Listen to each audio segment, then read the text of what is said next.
Once upon a time, nestled beneath the roots of a great fir tree, there lived 4 little rabbits, Flopsy, Mopsy, Cottontail, and Peter. They were a happy, playful family, living in a cozy burrow with their dear mother, Mrs. Rabbit. The days were filled with sunshine, and the little rabbits spent their time playing and exploring the world around them. One fine morning, as the sun's first rays kissed the earth, Mrs. Rabbit called her little ones to her side. She had some important words of wisdom to share. Mama Rabbit speaking, "Now, my dears, listen carefully. You may go out to play, but remember, do not, under any circumstances, go into Mr. McGregor's garden. Your father had an unfortunate accident there, and he ended up in a pie." With that cautionary tale still hanging in the air, Mama Rabbit set off to the baker's to buy some bread and currant buns.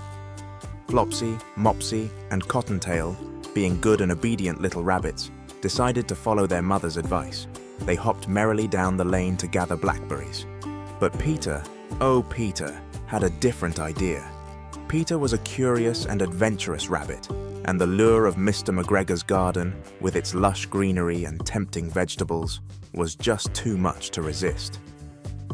With a quick glance around to ensure he wasn't being watched, Peter squeezed under the garden gate and found himself in a world of delicious possibilities.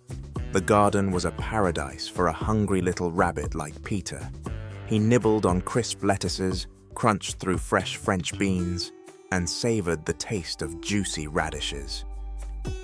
His tummy filled quickly, but Peter, being young and foolish, didn't know when to stop. But then, as Peter was about to take another bite, he heard a sound that made his heart skip a beat.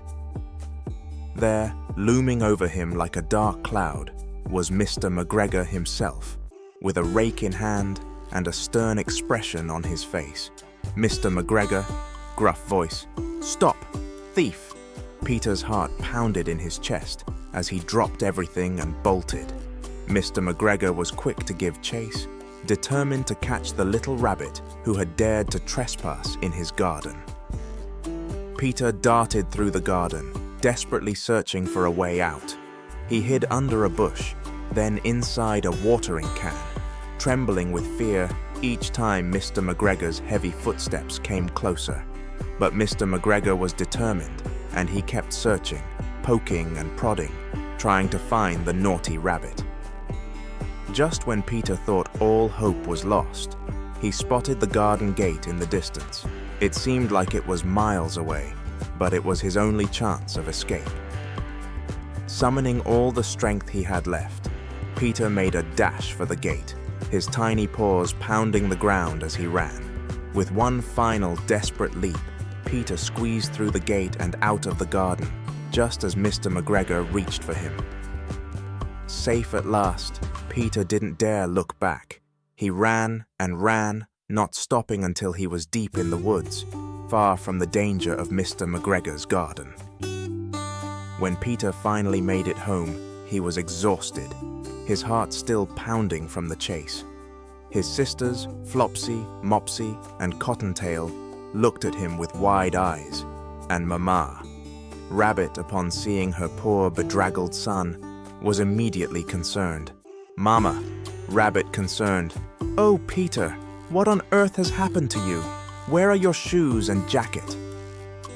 Peter was too tired and frightened to answer. Without another word, Mrs. Rabbit took him by the paw and led him to bed. She tucked him in with a soft blanket and gave him a dose of chamomile tea to settle his upset tummy. While Flopsy, Mopsy, and Cottontail enjoyed a supper of bread, milk, and blackberries, Peter lay in bed, sipping his tea and reflecting on his narrow escape. His mother sat by his side, gently stroking his fur, relieved that her son was safe and sound.